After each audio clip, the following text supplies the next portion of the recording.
जैसे आपको normal drawing करने के लिए एक शीट और कुछ टूल्स जैसे पेंसिल, रबड़ या प्रकार या इस तरह की चीज़ों की ज़रूरत रहती है, वैसे ही यहाँ पे हमारे पास होम टैब पे काफ़ी सारे टूल दिए गए हैं जिससे हम ड्राइंग कर सकते हैं। अब यदि यहाँ ध्यान दें तो होम टैब में काफ़ी सारे ग्रुप्स शामिल हैं। क्लिपबोर्ड जिसके अंदर कट कॉपी पेस्ट है, इमेज जिसमें सेलेक्ट, रिसाइज और रोटेट जैसी कमांड्स हैं, और यहाँ पे टूल सेक्शन है जिसमें बहुत सारे टूल्स हैं जिनके साथ मैं ड्राइंग कर सकता हूँ। शेप्स का सेक्शन अलग से अवेलेबल है और इसी प्रकार से साइज़ और कलर्स का भी सेक्शन यहाँ पे मेरे पास ग्रुप्स में दिया गया है। सबसे पहले हम शुरुआत करेंगे टूल सेक्शन से। किसी भी ड्राइंग को आपको सबसे पहले करने के लिए टूल्स की आवश्यकता रहती है। हमारे पास यहाँ काफ़ी सारे टूल्स अवेलेबल हैं। माइक्रोसॉफ्ट पेंट की सबसे अच्छी बात यह है कि यदि आप किसी भी टूल पे माउस रखें तो वहाँ पे उसका नाम भी बताया जाएगा। जैसे यहाँ पे इसका नाम पेंसिल है और नीचे की तरफ यदि आप देखें तो एक टूल टिप अवेलेबल हो गई है। पेंसिल जो जानकारी दे रही है, साथ ही वो ये भी जानकारी दे रही है कि यहाँ कि इस टूल को आप किस प्रकार से प्रयोग कर सकते हैं। जैसा कि यहाँ लिखा हुआ है, draw a free form line with the selected line width. आप अपनी लाइन विड्थ के अनुसार पेंसिल को प्रयोग कर सकते हैं। मैं इसको क्लिक कर लेता हूँ। जैसे ही क्लिक करता हूँ, देखिए मेरा जो माउस का कर्सर है वो पेंसिल की शेप में तब्दील हो गया है। और यदि यहाँ ऊपर टूल्स में भी देखें, जो पेंसिल का आइकॉन है वो प्रेस्ड है, अर्थात नीचे की तरफ दबा हुआ है। इस पेंसिल टूल से मैं कुछ भी ड्रॉ कर सकता हूँ अपनी ड्राइंग शीट पे। जैसे यहाँ मैं कुछ भी ड्रॉ करने की कोशिश करता हूँ तो देखिए मैं आसानी से अपने हाथ को कहीं भी घुमाते हुए फ्री फॉर्म वे में ड्राइंग कर सकता हूँ। जब आप पेंसिल का प्रयोग करते हैं तो यहाँ पे साइज़ का प्रयोग कर सकते हैं। आप क्लिक करें यहाँ पे साइज़ दिया हुआ है लाइन का। यदि हम माउस को लाइन के ऊपर रखें तो उसका साइज़ भी बताया जाएगा। जैसे ये 1 पिक्सल है लाइन, ये 2 पिक्सल लाइन है, ये 3 और ये 4। मैं 4 पिक्सल लाइन ले लेता हूँ। अब की बार ड्रॉ करने में देखें जो लाइन है वो थोड़ा सी गाढ़ी और मोटी आ रही है क्योंकि इसका साइज़ 4 पिक्सल हो गया है। साइज़ को मैं कभी भी दोबारा चेंज कर सकता हूँ। आप चाहे तो पेंसिल के साथ किसी कलर का प्रयोग भी कर सकते हैं। इसके लिए बस मुझे पेंसिल टूल को सिलेक्ट करके रखना है और यहाँ से किसी भी कलर का चुनाव करना है। जैसे ही मैं क्लिक करता हूँ, यहाँ देखिए मेरे पास कलर सिलेक्टेड हो गया है कलर 1 में।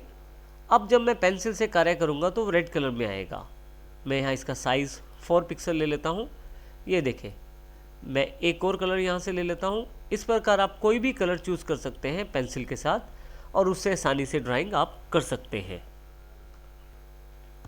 और इसी तरह से यदि आपने कुछ ड्रॉ कर लिया है पेंसिल के साथ और आप उसे कुछ मिटाना चाहते हैं उस ड्राइंग में, तो इसके लिए आपके पास पेंसिल के बिल्कुल नीचे इरेज़र का टूल है। इरेज़र पे क्लिक करते ही देखिए उसका नाम बताया गया है आपको। मैं माउस क्लिक करके उसको सेलेक्ट कर लेता हूँ इरेज़र को। अब जैसे ही इस इरेज़र को मैं डॉक्यूमेंट में लाता हूँ तो देखिए मेरे माउस का जो कर्सर है वो इरेज़र जैसी शेप में आ गया है। अब जिस लाइन के ऊपर मैं इस इरेज़र को घुमाऊंगा वो लाइन नीचे से ख़त्म होती चली जाएगी, मिटती चली जाएगी। देखिए यहाँ पे मैं थोड़ा सा जल्दी से हाथ को मूव करके मैं जल्दी से इरेज़र का प्रयोग कर सकता हूँ। इरेज़र का साइज़ भी छोटा बड़ा करने के लिए आप इरेज़र को सिलेक्टेड रखें और यहाँ साइज़ पर जाकर आप 4 पिक्सल का प्रयोग करें तो देखिए इरेज़र का साइज़ थोड़ा सा बड़ा हो गया है। फिर से इरेज़र साइज़ छोटा करने के लिए आप किसी भी पिक्सल लाइन पे क्लिक कर सकते हैं। जैसे मैंने यहाँ पे 2 पिक्सल कर लिया है। इरेज़र टूल का प्रयोग करते समय एक और इम्पॉर्टेंट बात है, जो कलर आपके कलर ट्यूब में रहता है, अर्थात जो बैकग्राउंड का कलर रहता है, इरेज़र टूल उसी कलर में ये जो डॉक्यूमेंट है उसको इरेज़ करेगा। इसको समझने के लिए हम कलर 2 सेलेक्ट कर लेते हैं पहले, फिर यहाँ पे कलर चूज़ कर लेते हैं कलर 2 के लिए। अब जब इरेज़र सेलेक्ट करके मैं कुछ इरेज़ करने की कोशिश करता हूँ तो आप ध्यान दें जो आपका कलर 2 है उसी में वो इरेज़ कर रहा है। यदि आप फिर से इसे वापस वाइट कलर में चेंज करना चाहते हैं, क्योंकि हमारी ड्राइंग शीट का जो बैकग्राउंड कलर है वो वाइट है, फिर से वाइट करने के लिए आप कलर 2 सेलेक्ट करें और वाइट कलर पे क्लिक कर दें। आप देखें फिर से वाइट में इसने साफ़ करना शुरू कर दिया है। इस प्रकार से आप इरेज़र टूल का प्रयोग कर सकते हैं। आप चाहें तो पहले से बनी हुई शेप्स में कलर भर सकते हैं। उसके लिए जैसे यहाँ मेरे पास स्क्रीन पे रेक्टेंगुलर शेप अवेलेबल है और यदि मैं इसमें रंग भरना चाहता हूँ तो मैं फिल विद कलर टूल को सिलेक्ट कर सकता हूँ। इसके लिए मुझे बस फिल विद कलर टूल को क्लिक करना है। जिस रंग से मैं इस शेप को भरना चाहता हूँ फिर उस कलर को सिलेक्ट करूँगा मैं। जिस कलर को मैं देखिए सिलेक्ट करूँगा वो कलर 1 में सिलेक्ट होता जा रहा है। अर्थात ये जानकारी दे रहा है कलर 1 की इस वक्त हमारा सिलेक्टेड कलर रेड है। जब मैं माउस को फिर से वापस ड्राइंग एरिया में लेके आता हूँ और बॉक्स के बीच में क्लिक करता हूँ तो देखिए रेक्टेंगल बॉक्स बिल्कुल रेड कलर का फिल हो गया है। इस प्रकार से फिल विद कलर का आप प्रयोग कर सकते हैं। फिल विद कलर को हम एक और एग्जांपल से देखते हैं। देखिए यहाँ मेरे पास एक रेक्टेंगुलर बॉक्स है, परंतु अब की बार मैं इसकी बाउंड्री को हल्का सा इरेज कर देता हूँ। देखिए यहाँ से मैंने इरेज कर दिया है। अब फिल विद कलर ऑप्शन को सिलेक्ट करता हूँ। रेड कलर मेरे पास पहले से ही सिलेक्टेड है। जैसे ही फिल करता हूँ अब की बार कलर पूरे के पूरे डॉक्यूमेंट पूरे के पूरे ड्राइंग एरिया में फैल गया है। इसका कारण ये है कि फिल विद कलर बाउंड्रीज के साथ कार्य करता है, क्योंकि यहाँ से इसको जगह मिल गई बाहर जाने की, तो इसलिए कलर जो है आगे की तरफ भी फैला दिया है। अब यदि मान लीजिए मुझे इस पूरी स्क्रीन को साफ़ करना है तो मेरे पास 2-3 ऑप्शन है। सबसे पहले सिंपल ऑप्शन सेलेक्ट करते हैं। आपके पास सेलेक्ट टूल यहाँ पे उपलब्ध है। मैं इस एरिया को सिलेक्ट कर सकता हूँ जिस एरिया को साफ़ करना है मुझे, और कीबोर्ड पे बने हुए डिलीट बटन को प्रेस करूँगा। देखिए मेरे पास एरिया साफ़ हो गया है। यहाँ से कुछ एरिया रह गया है तो इसको मैं दोबारा सेलेक्ट कर लेता हूँ और डिलीट कर देता हूँ। इसके अलावा भी काफ़ी सारे ऑप्शन हैं डिलीट करने के। आने वाले सेशन में हम उन्हें भी साथ साथ सीखेंगे। यहाँ हमने एक और रेक्टेंगुलर शेप का प्रयोग किया है फिल विद कलर को और अच्छी तरह से समझने के लिए। यहाँ यदि आप ध्यान देखें तो सबसे छोटा जो रेक्टेंगुलर है, जो सबसे अंदर की तरफ है, उसमें थोड़ी सी जगह छोड़ी गई है। इसी तरह से उससे अगले वाले रेक्टेंगल में भी कुछ जगह खाली है, और बाहर वाला जो रेक्टेंगल है वो पूरी तरह से बॉर्डर कवर्ड है। यहाँ से मैं फिल कलर ले लेता हूँ और यहाँ से रेड कलर सेलेक्ट कर लेता हूँ। यदि मैं इसको बीच वाले कलर में भरता हूँ, ये सभी रेक्टेंगुलर्स में फैल गया है। उसका कारण ये है क्योंकि यहाँ पे इसको जगह मिल गई है, परंतु यदि आप ध्यान दें तो बाहर वाला जो रेक्टेंगुलर है उससे बाहर कलर नहीं फैला है। उसका कारण ये है क्योंकि इसकी बाउंड्री पूरी कवर्ड है। तो इन चीज़ों का ध्यान रखते हुए आप फिल कलर का प्रयोग कर सकते हैं। इसके अतिरिक्त यदि आप ध्यान दें तो हमारे पास यहाँ 2 कलर हैं, कलर 1, कलर 2। जब आप लेफ़्ट क्लिक करते हैं तो कलर 1 का प्रयोग किया जाता है, परंतु यदि आप माउस का राइट क्लिक करें तो देखिए कलर 2 का प्रयोग किया गया है। इसको हम कुछ इस तरह से समझते हैं। यहाँ मैं कलर 2 सेलेक्ट कर लेता हूँ और यहाँ पे इसका कलर चेंज कर देता हूँ। फिर से कलर 1 पे वापस आ जाता हूँ। फिल विद कलर मेरे पास सिलेक्टेड है। यदि मैं लेफ़्ट क्लिक करूँगा, जैसे ही लेफ़्ट क्लिक करता हूँ कलर 1 उसमें फिल हो जाता है, परंतु राइट क्लिक करते ही जो कलर 2 है वो सिलेक्ट हो जाता है और उसी के साथ वो कलर 2 इसमें फिल हो जाता है। इस प्रकार से आप फिल विद कलर का प्रयोग कर सकते हैं, इन चीज़ों का ध्यान रखते हुए। अगला जो टूल हमारे पास अवेलेबल है वो है टेक्स्ट टूल के रूप में। टेक्स्ट टूल का प्रयोग करने के लिए आप केवल टेक्स्ट टूल पर क्लिक करें और यहाँ नीचे दिए गए किसी भी सेक्शन में आप क्लिक करके उस टेक्स्ट टूल का प्रयोग कर सकते हैं। यहाँ मैंने एक पिक्चर्स को यहाँ पेस्ट किया हुआ है और बिल्कुल कॉर्नर में जाकर मैं क्लिक कर देता हूँ तो देखिए मेरे पास एक रेक्टेंगुलर बॉक्स अवेलेबल हो जाता है डॉटेड बॉर्डर के साथ। बीच में एक कर्सर भी ब्लिंक कर रहा है जो ये जानकारी देता है कि यहाँ पे मैं टाइप कर सकता हूँ। यहाँ मैं टाइप करना शुरू करता हूँ। अब यदि देखें तो मैंने टाइप कर दिया है। आप इस बॉक्स से अभी बाहर मत निकलें, बाहर निकलते ही काफ़ी सारे ऑप्शन क्लोज हो जाएंगे।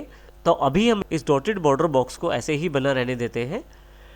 यदि आप यहाँ ऊपर की तरफ देखें तो टेक्स्ट टूल सेक्शन के अंतर्गत टेक्स्ट टैब एक अलग से अवेलेबल हो गई है, जिसमें काफ़ी सारे ऑप्शन जो हैं वो टेक्स्ट से रिलेटेड हैं, जैसे कि फ़ॉन्ट का ऑप्शन है, साइज़, इसके अलावा भी बहुत सारे ऑप्शन हैं। यदि मैं फ़ॉन्ट चेंज करना चाहता हूँ अपने टेक्स्ट का तो इसके लिए सबसे पहले मैं टेक्स्ट को सिलेक्ट करूँगा। इस ड्रॉप डाउन बॉक्स को क्लिक करूँगा। मेरे पास काफ़ी सारे ऑप्शन अवेलेबल हो जाएंगे टेक्स्ट से रिलेटेड, फ़ॉन्ट से रिलेटेड। अब यहाँ पे जिस फ़ॉन्ट पे मैं माउस लेके जाऊँगा उस फ़ॉन्ट के जैसा मेरा टेक्स्ट होता जा रहा है। जिस तरह का टेक्स्ट मैं चाहता हूँ उस टेक्स्ट को मैं सिलेक्ट करके क्लिक कर सकता हूँ। मान लीजिए मैं ये टेक्स्ट चाहता हूँ तो जैसे ही मैं इस फ़ॉन्ट पे क्लिक करता हूँ ब्रिटानिक बोल्ड पे, तो देखिए मेरे पास ये सिलेक्ट हो गया है। इसके साथ ही मैं अपने टेक्स्ट का साइज़ भी चेंज कर सकता हूँ। उसके लिए मेरे पास नीचे फ़ॉन्ट साइज़ का ऑप्शन है।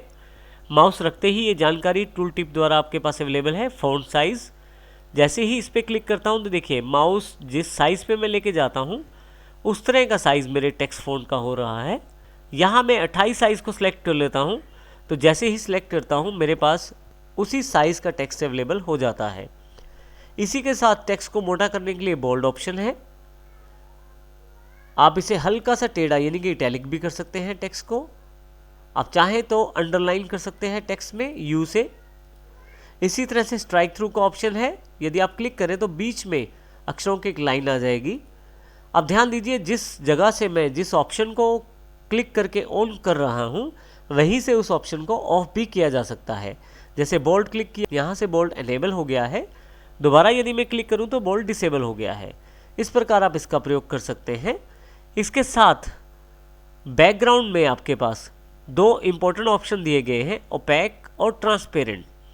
यदि मैं इसे ओपैक पे क्लिक कर दूं तो देखिए जो टेक्स्ट बॉक्स का जो बैकग्राउंड कलर है वो वाइट हो गया है, और यदि मैं इसे ट्रांसपेरेंट कर दूं तो सिर्फ टेक्स्ट नज़र आ रहा है, वाइट कलर हट गया है।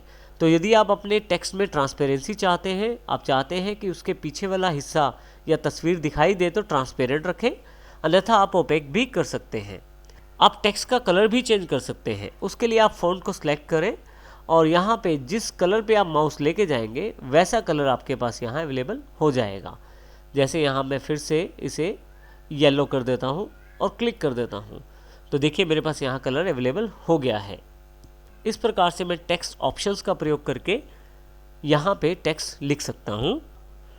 जब आपका टेक्स्ट पूरी तरह से फाइनल हो जाता है, अर्थात अपना फ़ॉन्ट सेटिंग्स आप कर लेते हैं, तो इस रेक्टेंगुलर बॉक्स से आप यदि बाहर क्लिक करें तो आपका टेक्स्ट बिल्कुल फाइनलाइज होकर उस पिक्चर के साथ जुड़ गया है। अब आप इसको चेंज नहीं कर पाएंगे, एडिट नहीं कर पाएंगे। एडिट करने के लिए वो टेक्सचर बॉक्स ज़रूरी है। अब आप दोबारा लिख सकते हैं परंतु इसको एडिट नहीं कर पाएंगे। इस प्रकार आप टेक्स्ट टूल का प्रयोग कर सकते हैं। नेक्स्ट टूल जो हमारे पास उपलब्ध है वो है कलर पिकर के रूप में। ये माउस लेके जाएं तो यहाँ आपको दिखाई देगा। कलर पिकर से आप बनी हुई पिक्चर में से कोई भी रंग ले सकते हैं। कलर पिकर सेलेक्ट करें आप।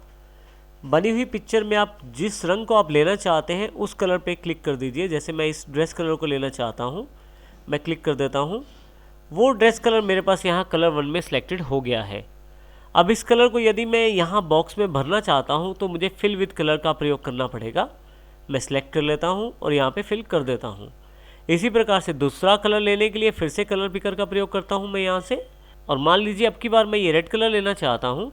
मैं क्लिक करूँगा, देखिए यहाँ रेड कलर अवेलेबल हो गया है, और क्लिक करते ही आप इसको फिर से फिल कर सकते हैं। कोई भी कलर पिक्चर में से लेकर आप उसका प्रयोग कर सकते हैं। कलर पिकर आपके बनी हुई पिक्चर में से कलर्स को उठाता है और फिल करने में आपको मदद करता है। अगला टूल जो हमारे पास अवेलेबल है वो है मैग्नीफायर के रूप में। मैग्नीफायर से आप किसी भी चीज़ को बड़ा करके देख सकते हैं। जैसे मान लीजिए मैं इस बैलून को बड़ा करके देखना चाहता हूँ। जैसे ही क्लिक करता हूँ ये पिक्चर मेरे पास जूम होके बड़ी हो जाती है। फिर से क्लिक करता हूँ, थोड़ा सा और जूम बढ़ जाता है। अब साथ साथ नीचे यहाँ भी यदि देखते रहें तो 200% जूम हो गया है। फिर से एक बार क्लिक करता हूँ तो 300%, 400, इस तरह से आप जूम का लेवल बढ़ा सकते हैं और इसको आप जूम के मैक्सिमम लेवल तक लेके जा सकते हैं। यदि आप जूम लेवल को वापस लाना चाहते हैं तो राइट क्लिक करना शुरू कर दीजिए। राइट क्लिक से जूम लेवल घटता चला जाएगा। नीचे आप यहाँ स्टेटस बार पे जूम स्लाइडर पे भी देख सकते हैं। देखिए यहाँ पे जो साइज़ है वो जूम साइज़ जो है वो छोटा होता चला जा रहा है। इस प्रकार मैं ये प्रयोग कर सकता हूँ जूम लेवल को अपनी सुविधानुसार। किसी भी पार्ट को या किसी भी एरिया को पिक्चर के मैं बड़ा या छोटा करके देख सकता हूँ। अगला टूल जो हमारे पास अवेलेबल है वो है ब्रशेस के रूप में। माइक्रोसॉफ्ट पेंट में काफ़ी सारे ब्रशेस अवेलेबल हैं जिनका प्रयोग करके आप ड्राइंग कर सकते हैं। जिस ब्रश का प्रयोग करना चाहते हैं आप उस ब्रश को क्लिक कर दीजिए। यदि आप नीचे वाले बटन पर क्लिक करें तो काफ़ी सारे ब्रशेस आपको दिखाई देंगे। इनमें से जो ब्रश आप चाहते हैं उसको सिलेक्ट कर लीजिए। जैसे मैं यहाँ सिंपल ब्रश को सिलेक्ट कर लेता हूँ।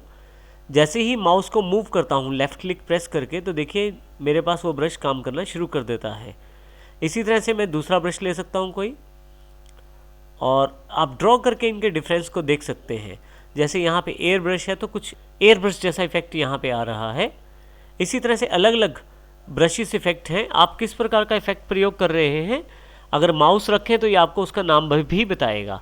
जैसे ये ऑयल ब्रश है और ये जो क्रेन है, कुछ इस तरह से। आप चाहें तो ये ब्रश का कलर भी चेंज कर सकते हैं। केवल आपको कलर सेलेक्ट करना है और देखिए यहाँ पे ब्रश जो है अलग कलर में डिज़ाइन करना शुरू कर दिया है उसने। इस प्रकार से आप अलग अलग ब्रशेस का प्रयोग कर सकते हैं। यहाँ एक इम्पॉर्टेंट टिप, यदि आप कंट्रोल के साथ प्लस बटन दबा के रखें, जो ब्रश का साइज़ है वो बढ़ जाएगा, और यदि कंट्रोल के साथ माइनस का बटन दबा के रखें तो ब्रश का साइज़ कम हो जाएगा। कंट्रोल प्लस दबाने पे मेरे पास ब्रश का साइज़ बढ़ गया है। अब की बार देखिए, बड़े रूम में ब्रश प्रयोग कर रहा हूँ मैं। यहाँ पे एयर ब्रश सेलेक्ट कर लेता हूँ, ये देखिए दूसरा ब्रश सेलेक्ट करने पे। और फिर से यदि मुझे इस ब्रश का साइज़ को छोटा करना है तो कंट्रोल के साथ माइनस का मैं निशान दबाऊंगा, जिससे मेरे ब्रश का साइज़ छोटा हो जाएगा। तो इस प्रकार आप ब्रश साइज़ का प्रयोग कर सकते हैं। आप चाहें तो कुछ साइज़ यहाँ पे पहले से डिफाइंड है, उनका प्रयोग भी आप कर सकते हैं। अगला ग्रुप जो हमारे पास अवेलेबल है वो है शेप्स के रूप में। यहाँ यदि आप ध्यान दें तो काफ़ी सारी शेप्स पहले से प्री डिफाइंड अवेलेबल है माइक्रोसॉफ्ट पेंट ऐप में। यदि यहाँ मैं मोर पैटर्न पे क्लिक करूँ तो कुछ और शेप्स भी दिखाई देनी शुरू हो जाती हैं। मैं इन शेप्स को प्रयोग करके अपनी ड्राइंग बना सकता हूँ। उसके लिए बस मुझे क्लिक करना है। जैसे मैं 5 पॉइंट स्टार को सिलेक्ट कर लेता हूँ और नीचे की तरफ आके माउस को लेफ़्ट क्लिक को प्रेस करते हुए मैं ड्रैग करता हूँ, और जितना बड़ा या छोटा ये इमेज बनाना है वहाँ लाके मैं इसको छोड़ देता हूँ। आप देखेंगे कि छोटे छोटे पॉइंट्स भी इसके आसपास आ गए हैं, जिनसे मैं दोबारा इनको रीसाइज कर सकता हूँ। देखिए कुछ इस तरह से माउस को कोने पर रखें, 2 मुँह वाला माउस हो जाएगा। अंदर या बाहर की तरफ खींचे तो ये जो पिक्चर है, ये जो शेप है ये रीसाइज हो जाएगी। मैं चाहूँ तो इसमें कलर भी फिल कर सकता हूँ। इसके लिए मुझे कुछ सेटिंग्स को करना पड़ेगा, जैसे कि यहाँ पे 2 सेटिंग्स दी गई हैं, आउटलाइन और फिल। आउटलाइन का अर्थ यहाँ पे इस बॉर्डर लाइन से है। यदि आउटलाइन पे क्लिक करें तो हमारे पास काफ़ी सारे ऑप्शन हैं। नो आउटलाइन का अर्थ है कि आउटलाइन नहीं दिखाया जाएगा। सॉलिड कलर का अर्थ है कि आउटलाइन में कलर फिल करके दिखाया जाएगा। इसके अलावा ब्रशेस वाले इफेक्ट भी यहाँ अवेलेबल हैं, जैसे कि वाटर कलर इफेक्ट है या और ऑयल इफेक्ट है। इसी तरह से फिल में भी हमारे पास काफ़ी सारे ऑप्शन अवेलेबल हैं नीचे। फिल का अर्थ अंदर भरे हुए कलर से है। जैसे सॉलिड कलर भरने से, सॉलिड कलर को अगर मैं क्लिक कर देता हूँ यहाँ पे, और जैसे ही माउस को यहाँ पे मैं लेके जाता हूँ किसी भी कलर पे, तो वो कलर अंदर की तरफ दिखाई देना शुरू हो जाता है। उस कलर के साथ आपका इमेज फिल हो जाता है। मैं किसी भी कलर को सिलेक्ट कर लेता हूँ तो देखिए मेरे पास अंदर की तरफ ये कलर सिलेक्ट हो गया है। फिल में जाकर यदि मैं नो फिल कर दूँ तो वो कलर फिर से हट जाएगा। इसके अतिरिक्त अंदर वही ब्रश इफेक्ट्स भी आप ले सकते हैं, जो ब्रश इफेक्ट्स आपके पास पहले से अवेलेबल हैं। इस प्रकार आप अपनी इमेज में कलर भी भर सकते हैं। आप आउटलाइन के साइज़ को भी चेंज कर सकते हैं। उसके लिए फिर से साइज़ पे क्लिक करें। देखिए यहाँ पे साइज़ अवेलेबल है, जो आप साइज़ चाहते हैं वो चेंज कर सकते हैं। उससे आगे कलर्स का जो ग्रुप है उसमें कलर्स की जानकारी दी गई है। Colour 1, colour 2। कलर 1 मुख्यतः ये जो शेप्स है इनकी बॉर्डर लाइन को रिप्रेजेंट करता है, और कलर 2 जो है वो अंदर फिल हुआ कलर होता है। इसके अतिरिक्त आप कोई भी कलर यहाँ से सिलेक्ट कर सकते हैं और चूज़ कर सकते हैं। जब तक आपकी इमेज आपके पास इस बॉर्डर एरिया में सिलेक्टेड है तब तक आप इसका कोई भी कलर चेंज कर सकते हैं। कलर 2 सेलेक्ट करने पे देखिए यहाँ अंदर का जो कलर है वो चेंज हो जाएगा। फाइनली जब आपकी ये जो कलर सेक्शन है जब आप फाइनल कर लेते हैं तो बाहर क्लिक करने पे ये कलर्स फाइनल हो जाते हैं। अभी मैं इसको फाइनल नहीं कर रहा। अभी मेरे पास यहाँ पे एडिट कलर के नाम से एक ऑप्शन और अवेलेबल है। मैं एडिट कलर को सिलेक्ट करता हूँ। एक बॉक्स अलग से खुल गया है एडिट कलर्स के रूप में। बेसिक कलर जो आपको यहाँ दिखाई दे रहे हैं उसके अलावा कुछ कलर्स यहाँ से भी आप चूज़ कर सकते हैं। जो कलर आपको चाहिए वो क्लिक करके ऐड टू कस्टम कलर में कर दीजिए। जो कलर आपका सिलेक्टेड है उसकी जगह पे आपके पास ये कलर आ जाएगा। परंतु यदि आप चाहते हैं कोई अपनी मर्जी का कलर बनाना तो इस पैनल पे माउस को मूव करना शुरू कीजिए। नीचे यहाँ देखिए कलर सॉलिड पे जो कलर आप बनाना चाहते हैं वहाँ उस कलर पे जाके माउस को छोड़ दीजिए। अगर आप कलर को हल्का या गाढ़ा यानी कि डार्क या लाइट करना चाहते हैं तो ये छोटा सा स्लाइडर दिया हुआ है, इसको ऊपर या नीचे की तरफ मूव करें। पेंट आपको ना केवल कलर दिखा रहा है बल्कि उसकी कलर कोडिंग भी जनरेट करके बता रहा है। जैसे RGB में इसकी वैल्यू रेड में 231, ग्रीन में 53 और ब्लू में 22 है। कलर फाइनल होने के बाद मैं इसको ऐड टू कस्टम कलर में कर सकता हूं और फाइनली ओके करते ही मेरे पास वो कलर अवेलेबल हो जाएगा। पेंट ने स्वयं ही वो कलर जो सिलेक्टेड है वो इसमें फिल कर दिया है इमेज में। इस प्रकार से मैं इन कलर्स का प्रयोग कर सकता हूं। अब हम इमेज ग्रुप के अंतर्गत ऑप्शंस की जानकारी लेते हैं। देखिए मेरे पास यहाँ पे एक इमेज दी गई है ड्राइंग एरिया में। अगर मैं इस इमेज को सिलेक्ट करना चाहता हूँ उसके लिए मेरे पास सिलेक्ट टूल अवेलेबल है। यदि मैं यहाँ क्लिक करूँ और एक हल्का सा बॉर्डर मेरे पास अवेलेबल हो जाएगा सिलेक्शन के दौरान। जैसे ही इसे मैं छोड़ता हूँ तो देखिए मेरे पास पिक्चर जो है वो सिलेक्ट हो जाएगी। यहाँ पे इस टूल का प्रयोग करके मैं इस सिलेक्ट टूल से मैं काफ़ी सारे कार्य यहाँ कर सकता हूँ, जैसे कि इस पिक्चर को ऊपर या नीचे मूव करना। जब तक ये इस बॉक्स में है इसे आसानी से मूव किया जा सकता है। इसके अलावा इसे छोटा या बड़ा करने के लिए मैं माउस को यहाँ कॉर्नर पे रखूँगा, और यदि मैं इसे नीचे की तरफ करूँगा तो पिक्चर छोटी हो जाएगी, और जब पिक्चर बड़ी करूँगा तो पिक्चर बड़ी हो जाएगी। हमेशा ध्यान रखिएगा कि जब आप पिक्चर छोटी करते हैं तो फ़र्क कम पड़ता है, परंतु यदि आप किसी ओरिजिनल साइज़ की पिक्चर को बड़ा करेंगे तो उसके पिक्सल्स डिस्टॉर्ट अर्थात ख़राब हो जाएंगे, जिससे फ़ोटो फटी फटी नज़र आएगी। इसलिए सिलेक्शन के दौरान ये ध्यान रखना ज़रूरी है कि आप फ़ोटो कितना बड़ा करना चाहते हैं। सिलेक्शन हटाने के लिए आप बाहर कहीं भी क्लिक कर सकते हैं, सिलेक्शन हट जाएगी। इसके अतिरिक्त यदि मैं कुछ एरिया सेलेक्ट कर लेता हूँ, जैसे मान लीजिए मैंने ये एरिया सेलेक्ट कर लिया और क्रॉप पे क्लिक करूँ, तो देखिए केवल मेरे पास उस एरिया सेलेक्टेड इमेज ही अवेलेबल हो जाएगी, बाकी सारा इमेज डिलीट हो जाएगा। मैं कंट्रोल Z का प्रयोग करके वापस अंडू कर सकता हूँ इसको। नेक्स्ट ऑप्शन मेरे पास रिसाइज से रिलेटेड है। रिसाइज पे क्लिक करते ही आपके पास रिसाइज एंड स्क्यू का एक बॉक्स अवेलेबल हो जाता है। यहाँ सबसे पहले रिसाइज का ऑप्शन है ऊपर की तरफ, और नीचे की तरफ स्क्यू का ऑप्शन है। रिसाइज और स्क्यू का बॉक्स दो भागों में बटा हुआ है। रिसाइज ऊपर वाला सेक्शन है और स्क्यू नीचे वाला सेक्शन है। यदि मैं रिसाइज ऑप्शन पर जाकर मैं यहाँ रिसाइज सेक्शन में दो तरीके से चेंज कर सकता हूँ, बाय परसेंटेज या बाय पिक्सल।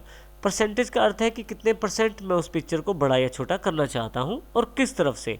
दो ऑप्शन दिए गए हैं, हॉरिजॉन्टल तरफ से छोटा कर सकता हूँ या बड़ा कर सकता हूँ पिक्चर को, या वर्टिकल तरफ से बड़ा या छोटा कर सकता हूँ। मान लीजिए इस पिक्चर को मैं 120% करना चाहता हूँ, हॉरिजॉन्टल साइड से मैं 120 टाइप कर देता हूँ। अब यदि यहाँ ध्यान दे तो मेंटेन एस्पेक्ट रेशियो यहाँ क्लिक हो रखा है ऑप्शन। इसका अर्थ ये है कि हॉरिजॉन्टल और वर्टिकल दोनों तरफ से बराबर ही ये पिक्चर को बड़ा या छोटा करेगा। मैं इसे ओके कर देता हूँ तो देखिए पिक्चर थोड़ा सा बड़ा हो गया है। इस पिक्चर को फिर से सिलेक्ट कर लेता हूँ, यहाँ से मैं फिर से रिसाइज पे, और यहाँ से अब यदि यहाँ पे मैं मेंटेन एस्पेक्ट रेशियो को अनचेक कर दूँ और अब की बार हॉरिजॉन्टल को मैं 50% कर दूँ और ओके कर दूँ, तो देखिए क्या फ़र्क पड़ता है। हॉरिजॉन्टल वाली साइड से पिक्चर छोटा हो गया है। इस प्रकार मैं रिसाइज कर सकता हूँ पिक्चर को रिसाइज बॉक्स का प्रयोग करते हुए। ये परसेंटेज आधारित चेंजेस थे, परंतु मैं पिक्सल आधारित भी चेंज कर सकता हूँ। जब आप ऑनलाइन फॉर्म फिल करते हैं किसी जॉब के लिए तो आपके पास कई बार पिक्सल्स में फ़ोटो की जानकारी मांगी जाती है। आप उस पिक्चर को इसके साथ सेलेक्ट कर सकते हैं। जैसे यहाँ मैं पिक्सल सेलेक्ट कर लेता हूँ, इतनी पिक्सल्स की रिक्वायरमेंट बताई गई है, जैसे कि हॉरिजॉन्टल 50 और वर्टिकल 63। जैसे ही ओके करता हूँ मेरी जो पिक्चर है ये उस पिक्सल साइज़ की हो जाएगी। तो मैं पिक्सल साइज़ भी चेंज कर सकता हूँ इस फोटो का। इस प्रकार मैं कंट्रोल Z करके अंडू कर लेता हूँ। मैं दोबारा इस पिक्चर को सिलेक्ट कर लेता हूँ, रिसाइज पे दोबारा जाते हैं। अब आप नीचे की तरफ यदि देखें तो स्क्यू का ऑप्शन है। स्क्यू में आप अपनी पिक्चर को किसी डिग्री पर मोड़ सकते हैं, हॉरिजॉन्टल या वर्टिकल दोनों तरह से। जैसे यहाँ पे मैं 20 फिल कर देता हूँ तो हॉरिजॉन्टली 20 डिग्री ये जो पिक्चर है ये स्क्यू हो जाएगा। ये देखें, कंट्रोल Z करके फिर से वापस, फिर से रिसाइज। यदि मैं वर्टिकल स्क्यू करना चाहता हूँ 40 डिग्री तो 40 यहाँ मैं फिल कर देता हूँ और ओके कर देता हूँ। अब देखें मेरा जो पिक्चर है वो 40 डिग्री के एंगल पे स्क्यू हो गया है। इस प्रकार मैं रिसाइज ऑप्शंस के फीचर्स का प्रयोग कर सकता हूँ। मैं कंट्रोल Z करके फिर से पिक्चर को नॉर्मल ऑप्शन में वापस ले आता हूँ। इसी के साथ रोटेट का एक ऑप्शन है। रोटेट में आप अपनी पिक्चर को किसी भी एंगल पे जो यहाँ दिए गए हैं मोड़ सकते हैं आप। इसके लिए सबसे पहले मैं पिक्चर को सिलेक्ट कर लेता हूँ, रोटेट पे क्लिक करता हूँ। रोटेट 90 डिग्री पे क्लिक करते ही पिक्चर जो है 90 डिग्री वाले एंगल पे अवेलेबल हो जाएगी। परंतु यहीं पे 190 डिग्री पे लेफ्ट में करूँगा तो मैं कुछ इस तरह से पिक्चर आ जाएगी। रोटेट 180 पे रिवर्स पिक्चर हो गई है। फ्लिप वर्टिकल में पिक्चर ऊपर से नीचे और नीचे से ऊपर चेंज होती है, जबकि हॉरिजॉन्टली आप देखें तो लेफ़्ट और राइट में उस पिक्चर का बदलाव दिखाई देता है। तो इस प्रकार रोटेट और फ्लिप ऑप्शन का प्रयोग कर सकते हैं और अपनी पिक्चर को अकॉर्डिंग टू रिक्वायरमेंट चेंज कर सकते हैं। आइए अब हम पेंट के सबसे इंपॉर्टेंट टूल अर्थात सेलेक्ट टूल की जानकारी लेते हैं विस्तृत रूप में। यदि आप सेलेक्ट को ऊपर से सेलेक्ट करें तो रेक्टेंगुलर फॉर्मेट में सेलेक्ट हो जाएगा, और मैं यहाँ पे इसे सिलेक्ट कर लेता हूँ किसी पिक्चर को। सिलेक्ट करने के पश्चात आप आसानी से इस पिक्चर को कट कर सकते हैं, अर्थात यहाँ से हटा सकते हैं। इसके लिए माउस बीच में रखें और देखें मैं इसको कहीं भी मूव कर सकता हूँ। इस पिक्चर को जो एरिया सिलेक्टेड है उसको मैं वापस रख देता हूँ इस पिक्चर को यहाँ पे, या मैं कंट्रोल Z भी कर सकता हूँ ताकि पिक्चर अपनी जगह पे वापस आ जाए। सिलेक्ट के यदि नीचे वाले ड्रॉप डाउन बॉक्स पे क्लिक करूँ तो मेरे पास यहाँ पे काफ़ी सारे ऑप्शंस अवेलेबल हैं। आइए इनकी जानकारी लेते हैं। अब रेक्टेंगुलर सिलेक्शन जो हमने अभी देखा वो रेक्टेंगुलर सिलेक्शन है। फ्री फॉर्म सिलेक्शन पे आप माउस को अपनी मर्जी से हाथ से घुमाएं, एरिया सेलेक्ट हो जाएगा। अब माउस से आप जब मूव करेंगे तो देखिए जो एरिया आपने सेलेक्ट किया था वो मूव करना शुरू हो गया है। फ्री फॉर्म में फ़ायदा ये है कि आप अपने हाथ से आसानी से जो भी चाहे एरिया सेलेक्ट कर सकते हैं और उसे मूव कर सकते हैं, या उस पर कोई कमांड चलाना चाहे तो चला सकते हैं। मैं इसे कंट्रोल Z करके फिर से वापस ले आता हूँ। उसके अतिरिक्त नीचे हमारे पास सेलेक्ट ऑल का ऑप्शन है। यदि मैं सेलेक्ट ऑल करूँ, यदि हम यहाँ ध्यान से देखें तो शीट के चारों तरफ एक बॉर्डर अवेलेबल हो गया है जो आपके पास यहाँ डॉटेड बॉर्डर के रूप में दिखाया जा रहा है, अर्थात पूरा का पूरा जो ड्राइंग शीट है वो सिलेक्ट हो गया है। यदि मैं अब सेलेक्ट करने के बाद डिलीट बटन प्रेस करूं तो ये सारा एरिया जो सिलेक्टेड है वो पूरा का पूरा इमेज डिलीट हो जाएगा। जैसे मैं डिलीट प्रेस करता हूं, देखिए इस प्रकार आप इसका प्रयोग करके पूरे पेज को साफ भी कर सकते हैं। मैं कंट्रोल Z करके फिर से वापस आ जाता हूं। यहाँ पे सिलेक्ट में नेक्स्ट जो ऑप्शन यहाँ पे है वो है इन्वर्ट सिलेक्शन। मान लीजिए मैंने थोड़ा सा एरिया सेलेक्ट किया है, परंतु अब मैं इस एरिया को पूरे पेज तक फैलाना चाहता हूँ, तो यहाँ पे मैं इन्वर्ट सिलेक्शन क्लिक करूँगा। देखिए पूरा एरिया सेलेक्ट हो गया है पेज का। इसी प्रकार से आप डिलीट भी कर सकते हैं किसी चीज़ को यहाँ से क्लिक करके। मान लीजिए यहाँ पे मैं रेक्टेंगुलर सिलेक्शन से कुछ सेलेक्ट कर लेता हूँ और यहाँ से मैं डिलीट बटन प्रेस कर देता हूँ। इमेज का वो हिस्सा डिलीट हो गया है जो सिलेक्शन में था। वापस लाने के लिए फिर से कंट्रोल Z का प्रयोग मैं कर सकता हूँ। इसके अलावा ट्रांसपेरेंट सिलेक्शन का ऑप्शन अवेलेबल है। मान लीजिए किसी चीज़ को मैं यहाँ से सिलेक्ट कर लेता हूँ और इसको अगर मैं नीचे की तरफ लेके जाता हूँ तो पीछे का जो वाइट बैकग्राउंड का कलर है वो भी सामने दिखाई दे रहा है। यदि देखें तो येलो कलर पीछे वाला दिखाई नहीं दे रहा, बल्कि जो वाइट कलर एक्स्ट्रा सिलेक्टेड है वो भी पिक्चर के साथ आ रहा है। ऐसे केस में मैं सिलेक्ट पर जाकर ट्रांसपेरेंट सिलेक्शन को क्लिक करूँगा तो देखिए अब की बार जो सिलेक्शन हुआ है वो ट्रांसपेरेंट सिलेक्शन में कन्वर्ट हो गया है। इसमें वाइट बैकग्राउंड या और किसी तरह का बैकग्राउंड पिक्चर के साथ नहीं आता। तो इसमें मुझे ये आसानी हो गई है कि मेरा जो वाइट कलर है वो इस पिक्चर के साथ नहीं आएगा। देखिए मैं यहाँ सेलेक्ट कर लेता हूँ और इस पिक्चर को नीचे लाने की कोशिश करता हूँ तो केवल पिक्चर ही साथ में आ रही है, ना कि उसका वाइट बैकग्राउंड। तो इस तरह से मैं इस ऑप्शन को यहाँ से दोबारा ऑफ भी कर सकता हूँ, जिससे वाइट बैकग्राउंड भी साथ में वापस आ जाएगा। इस प्रकार हम सिलेक्शन का प्रयोग कर सकते हैं और सेलेक्ट करके काफ़ी सारी ऑप्शंस को या कमांड्स को चला सकते हैं। नेक्स्ट ग्रुप जो हमारे पास अवेलेबल है वो है क्लिपबोर्ड ग्रुप के रूप में, जिसमें कट, कॉपी और पेस्ट 3 कमांड्स अवेलेबल हैं। कट कॉपी को प्रयोग करने से पहले हमें सेलेक्ट करना ज़रूरी है। अब देखें यहाँ पे ये दोनों कमांड इस वक्त डिसेबल्ड हैं। मैं क्लिक भी करता हूँ तो किसी भी प्रकार का रिएक्शन नहीं होता इन कमांड्स के साथ। तो इसके लिए मैं सबसे पहले सिलेक्ट कर लेता हूँ इमेज को।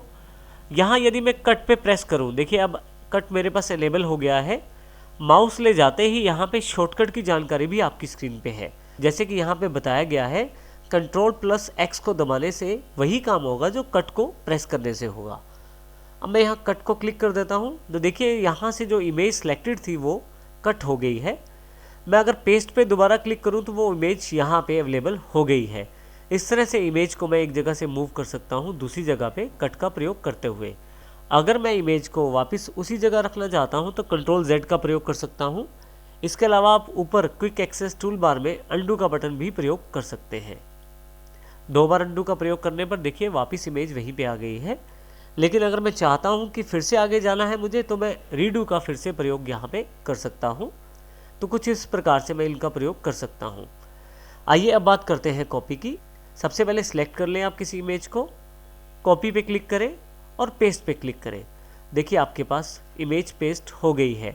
अब जितनी बार आप पेस्ट पे क्लिक करते चले जाएंगे उतनी बार ये इमेज आपके पास अवेलेबल होती चली जाएगी। इस प्रकार आप कट और कॉपी का इस्तेमाल कर सकते हैं पेस्ट के साथ।